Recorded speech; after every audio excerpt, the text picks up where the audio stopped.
Hi everyone! Welcome back to my channel, and for today's video guys, may share po ko sa inyo na napakamurang mga foreclosed properties po yan ng Philippine National Bank or PNB, no? So ano po ito, may mga housing lot, may mga foreclosed na lot, no? Properties.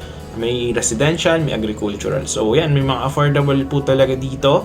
So kung ako sa inyo guys, panoorin niyo po ito hanggang sa dulo para yun, kahit pa paano ma-share ko yung info regarding dito. Actually, kahit kayo mismo sa bahay nyo, kung nakahawak kayo sa cellphone or nasa PC nyo kayo, sundan nyo lamang po yung ating steps dahil kayo mismo yung magko-contact sa kanila at mag-due diligence sa mga property. Ako lamang po is nag-share lamang ng info kung paano kayo makakapag-avail ng ganitong klaseng properties. So, bakit nga ba affordable yung mga foreclosed? Ano ba muna yung foreclosed? So, meaning po ng foreclosed property is, example, ako is bumili ako ng house or ng lupa and then niloan ko siya sa bangko. And then after some time, unfortunately, there's unexpected events in which na hindi ko tuluyan nahulugan yung property. And kapag tumagal po yan at hindi natin nahuhulugan is yan, pwede po magkaroon ng chance or malaki yung chance na maramata sa atin yung ating property ng bangko kung saan tayo nag-loan. So yeah, in this case, ito na po yun. So sundan nyo lamang po ako para makita nyo yung mga properties na ito. So, punta lamang po tayo sa inyong browser. It's either Google Chrome, iOS, or kung ano man yung gamit nyo. So, punta lamang po tayo dito sa PNB Foreclosed Properties. Foreclosed Lost. Enter. Alright. So, punta lamang kayo dito sa pnb.com.ph asset management. Yan. Punta kayo sa PNB website muna. As makikita nyo dito guys, foreclosed assets. Yan. Punta kayo dito guys. Alright. So yan, makikita nyo dito as of June 30, 2023 updated po ito. Alright. So yan, lagyan natin dito yung mga price range. Gawin natin 1 million and below para affordable. So, tingin tayo dito. Ito guys, sa Camarines Sur, residential vacant lot. That's for 217 square meter, 130,200 lang. So, very affordable, no? Ito guys, sa Maguindanao, ayan agricultural cornland. So, ano siya? 5 hectares, 50,000, 5,000 square meters. So, that's around half a hectare. So, 600,144 pesos lamang po. So, ito guys, sa Tarlac, ayan residential lot, 900 square meter, 810,000 lamang po. Sa Cebu, ayan marami dito guys, sa Bacolod, ayan 1,000 square meter, 645,000 lamang, no? Very affordable, ang laki niyan, ha? Ito guys, sa Lanao del Sur, 7,000 square meter, 35,580 lang, no? Ito guys, sa Maguindanao, ayan agricultural land, 44,000 square meter, that's for only 575,224 pesos. Ayan. Ito guys, sa Nueva Ecija, mixed classification. So yan, 337 square meter, that's for only 303,000 pesos, no? Ayan. Ang dami niyan guys, sobrang dami dito. Ayan, sa Pampanga, actually marami nagko-comment kung saan daw yung location. Ito sa Aklan, no? 6 million. That's for 2,366 square meters na. Ito guys, road right of way sa 308 square meter, 831,000 pesos, 600, no? Napakadami dito guys. And sa Nueva Ecija, 507 square meter, 304,200. So very affordable po yan.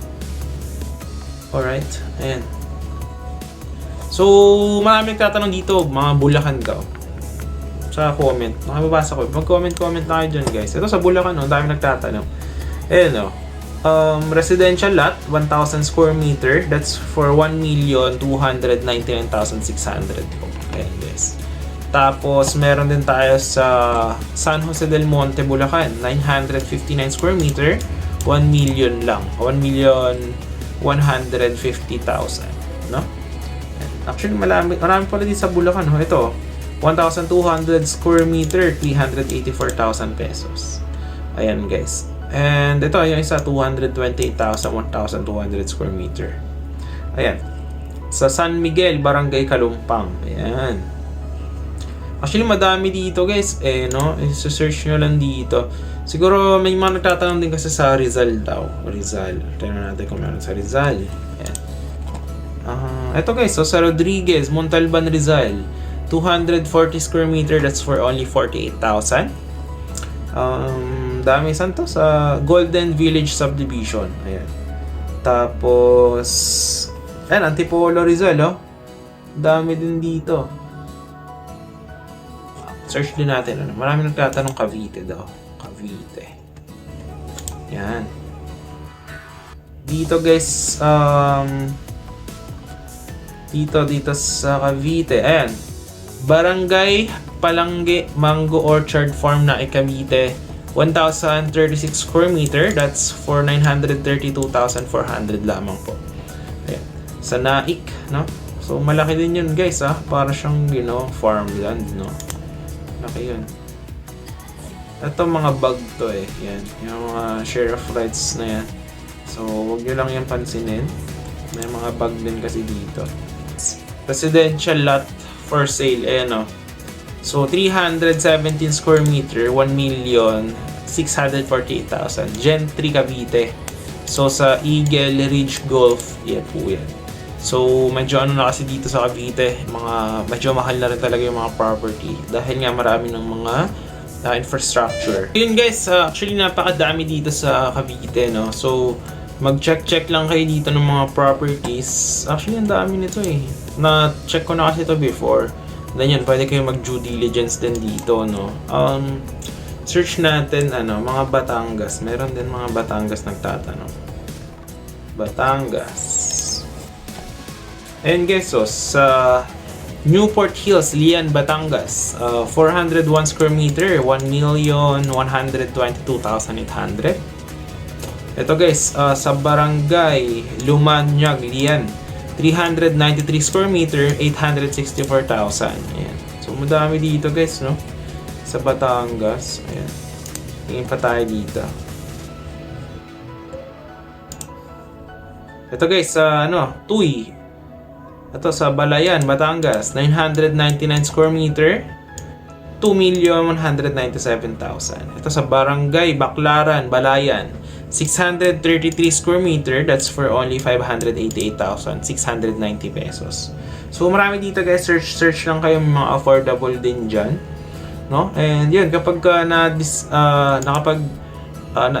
decide nyo na gusto nyo yung dot, is kontakin nyo lamang po sila dito sa inquire via email, and then make your own due diligence regarding sa property na itong mga to.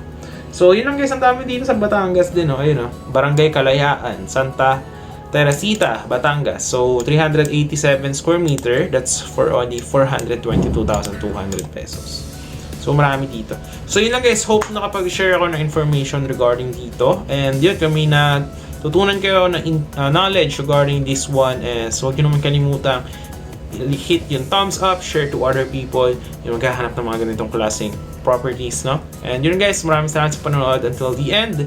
Hope you are having a great day, and yun, see you po on the next vlogs. And yun, comment down lang po, may mga katanungan kayo para masagot natin if we are free to. Yun lang guys, thanks for watching, and bye bye.